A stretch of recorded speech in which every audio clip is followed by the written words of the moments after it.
What's up, guys? I'm back again with my trading recap on February 1st.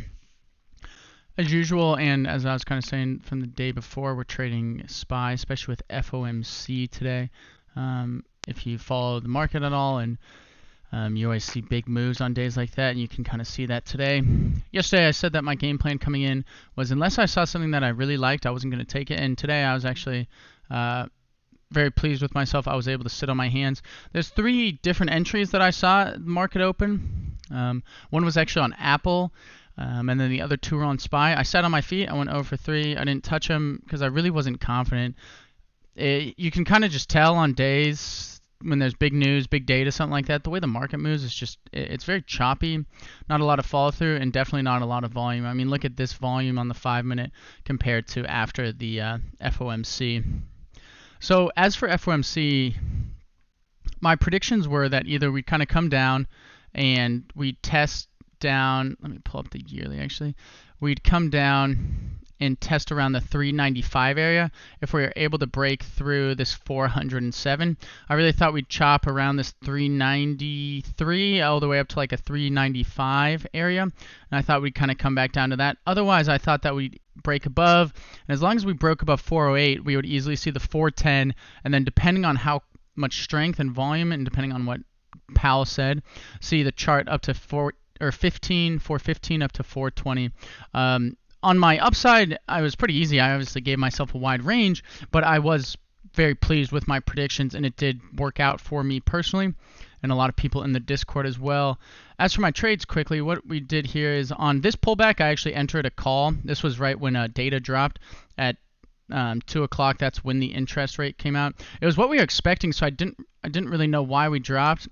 The kind of play on these is look for a big pullback and then see if we can play the rejection. And we came down to this 402.6, 402.7 area, which was a big area on the 23rd of January.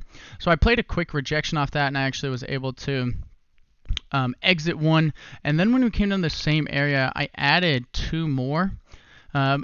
Everything was playing today was high risk, and I was willing. It was kind of a zero or hero kind of situation, and I was willing to accept that risk. As I've said, I definitely have a higher risk tolerance, and I like to get in on plays like these. I wasn't going to blow my account. It would have hurt, but I would have survived to trade another day. As always, got to make sure you survive to trade another day. As for it, then we just rode it. I did get out. I got out of one. I got out for, I believe it was it was about 2/3 trade, a 66% trade off of this wick when we came up to 409. I didn't know how we were going to react to that 408 area that I showed last time, and we kept cruising through. So I held my second contract until this double top and a pullback.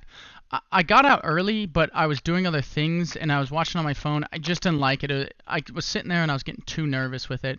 Price action on days like these is all over the board, and I didn't want to see this turn back and go against me aggressively. So I did get out here. It was still, this was a 100% trade. It was my best trading day I've had in a while. I left about $200 on the table per contract, and honestly, I'm fine with it. It is what it is. I actually then ended up grabbing puts when we retested this 412. That obviously got blown through, and then I added another one in this area that I plan on swinging.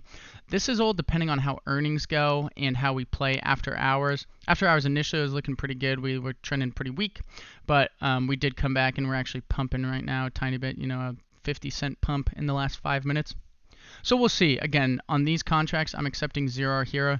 Nothing Powell said was overly bullish, and that's where my reasoning for that comes.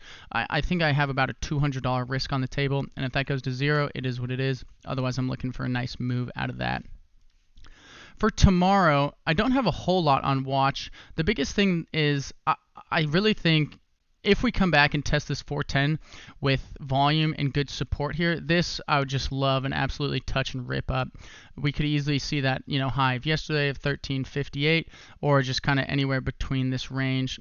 If we fail that 410, the 408 area is just looking like where we'll come back to 407, 406, just in this general area to come back down to. There's a little support there with bigger support, obviously in this 400. If we come back down all the way to 400, I don't think we will with how we looked today, but obviously it is a possibility.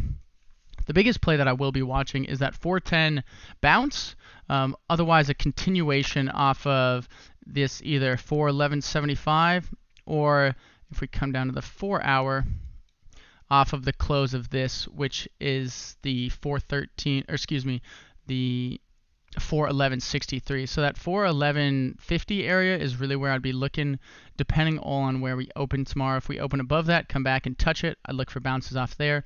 Or if we fail that area, I'd look for puts, because that does give us a pretty sizable downside to 410 and then all the way down to 4.8. So that's kind of my play tomorrow. I also will sit a bit out. I had a big day today. I don't want to blow that away, especially because we're going to have a lot of shakeout with a big move like that. After hours will play a lot of role, and pre-market will play a lot of role on what we're looking to trade tomorrow. Again, I'll probably trade light.